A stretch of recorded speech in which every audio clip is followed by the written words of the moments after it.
देख जमाने की यारी बिछड़े सभी बारी बारी। Sir, I am the only speaker from my party sir. I have enough time, I know. एक second sir, let me complete. Shri Kalyan Banerjee ji, शेर का दहाड़ हूँ श्री कल्याण बनर्जी जी, हाँ बिहार हूँ मैं। The be in the budget stands for Bihar. जब विपक्ष की सरकार थी तो बीमारों का बी बिहार के लिए होता था। बिहार में जीडीपी का मतलब था गुंडागर्दी, डकैती और पॉवर्टी। ज्यादा चीनी देश के लिए और सेहत के लिए, दोनों के लिए हानिकारक है।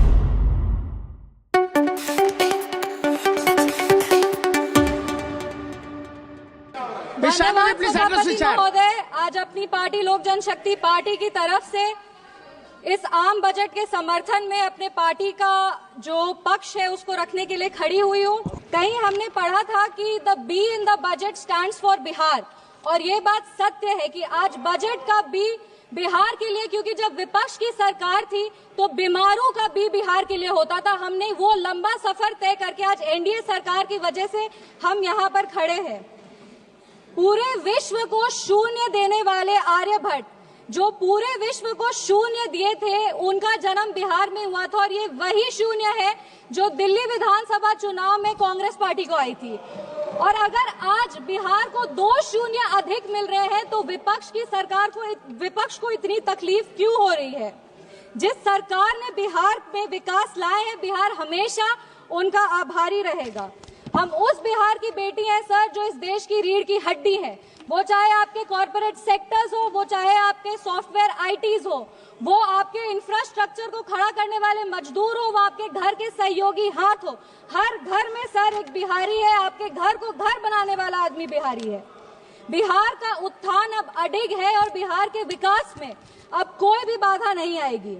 रीजनल फेवरेटिज्म की बात करते हैं सर, 2004 में डीएमके पार्टी के समर्थन के लिए तमिल को क्लासिकल लैंग्वेज घोषित कर दिया गया था और उसके लिए एक यूनिवर्सिटी की स्थापना भी की थी।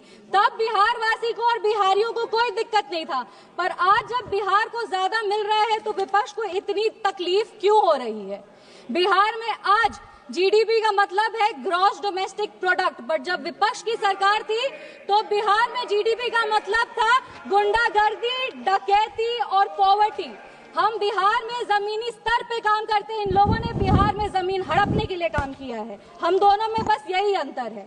संविधान विरोधी कहते हैं, और नेता प्रतिपक्ष भी जब राष्ट्रपति अभिभाषण के धन्यवाद प्रस्ताव में बोल रहे थे तो जितने बार उन्होंने भारत का नाम नहीं लिया था उससे ज्यादा वो चाइना के बारे में बात कर रहे थे। और ये इनका एक ट्रेडिशन रहा है कि चाइना के मॉडल से ये बहुत प्रभावित रहते हैं। नेशनल एडवाइजरी काउंसिल भी चाइना से प्रेरणा लेकर के ही स्थापित की गई थी। हम राहुल गांधी जी को बस यही कहना चाहेंगे, राहुल गांधी जी, ज्यादा चीनी देश के लिए और सेहत के लिए, दोनों के लिए हानिकारक है। इंडिया अलायंस को देखते हैं सर तो एक गाना याद आता है। इंडिया अलायंस को देखते हैं तो एक गाना याद आता है, देख जमाने की यारी बिछड़े सभी बारी बारी। और Bihar election will be the last nail in India alliances coffin. इसके बाद इंडिया अलायंस वैसे ही इस धरती पर से विलुप्त हो जाएगा जैसे किसी समय में डायनासोर हुए थे। अगर हम बजट की बात करें तो वित्त मंत्री जी ने 50 लाख करोड़ का बजट दिया है, जिसमें 11,21,000 जो है वो कैपिटल एक्सपेंडिचर है। ये हमारे देश के निर्माण में एक अहम भूमिका निभाएगी। वित्त मंत्री जी ने अपनी भाषण की शुरुआत ही सरकार के एफर्ट्स को रेखांकित करते हुए कहा कि इस बजट का फोकस्ड ग्रोथ पे है, इंक्लूसिव डेवलपमेंट पे है, प्राइवेट सेक्टर इन्वेस्टमेंट पे है और enhancing spending power of India's riding middle class पे है। ये बजट एक गाइडिंग फोर्स के रूप में अपने आप को स्थापित करेगा और ये इस बजट का ही परिणाम है कि इतने ग्लोबल अनसर्टेनिटीज के बावजूद भी हमारा देश एक फास्टेस्ट ग्रोइंग इकोनॉमी है। Sir, I am the only speaker from my party. मेरे को अपनी बात पूरी करने का पर्याप्त समय मिलना चाहिए। Sir, I am the only speaker from my party sir. I have enough time, I no. आप कम समय दे रहे, इसीलिए हम फोकस पे आते हैं। दलितों का उत्थान के लिए सरकार ने क्या काम किया? पद्मश्री आचार्य किशोर कुणाल ने अपनी किताब दलित देवो भव में लिखा था, जिस दिन समता की आधारशिला पर बनेगा सुदृढ़ वितान, धन्य होगा यह देश और संगठन हमारा होगा अत्यंत महान। जब भारत के भाल पर सुशोभित होगी जाति समता की पताका, तब मिटेगी इस देश की दारुण दुखों की राका। इसी को आधारशिला बनाते हुए, एक सेकंड सर प्लीज, एक second sir, let me complete. इसी को अपनी आधारशिला बनाते हुए दलितों के लिए बहुत काम हुआ। उसके कुछ आंकड़े हैं जो हम पेश करना चाहेंगे। महिलाओं को अनुसूचित, जो महिलाएं अनुसूचित जाति जनजाति से आती है, उनको पहली बार ऐसी 5 लाख फर्स्ट टाइम एंटरप्रेन्योर्स होंगे जिनको 5 साल में 2 करोड़ की राशि दी जाएगी। दलितों के लिए जो बच्चे हैं जो पढ़ाई कर रहे हैं उनके लिए पोस्ट मैट्रिक स्कॉलरशिप प्रोग्राम है और प्री मैट्रिक स्कॉलरशिप प्रोग्राम है। Thank you. Please conclude. Please conclude. Give me 5 minutes, sir. Please let me complete. It is not possible. 10 parties. Please, madam. 10 parties together have been allotted only 17 minutes. Already you took 7 minutes. Post matric scholarship scheme के तहत 2024 में लगभग 4.5 लाख ऐसी छात्रों को 5 करोड़ की छात्रवृत्ति वितरित की गई है और प्री मैट्रिक स्कॉलरशिप स्कीम के तहत 18 लाख छात्रों को 437 करोड़ की राशि दी गई है। सर, अनुसूचित जनजाति बिहार में लगातार जातियों को सिर्फ राजनीतिक लाभ के लिए इस्तेमाल किया गया था जब विपक्ष की सरकार थी।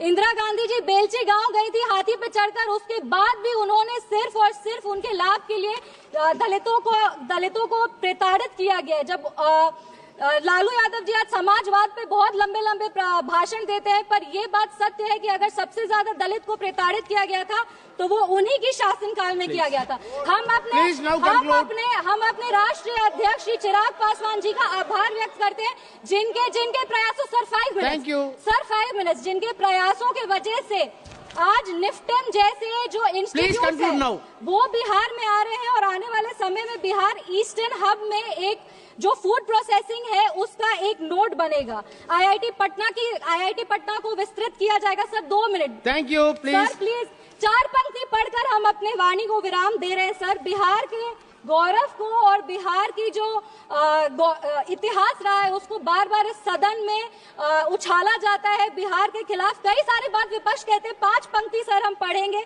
चाणक्य सा ज्ञानी हूँ मैं, जनक सा स्वाभिमानी हूँ मैं, मांझी सा जिद्दी हूँ मैं, बोध गया में सिद्धि हूँ मैं, आर्यभट्ट सा गणितज्ञ हूँ मैं, डॉक्टर राजेंद्र प्रसाद सा राजनीतिज्ञ हूँ मैं, शेर का दहाड़ हूँ मैं, हाँ बिहार हूँ मैं, मिथिला की मिठास हूँ मैं, वैशाली का इतिहास हूँ मैं, मगध का सर 2 मिनट, मगध का साम्राज्य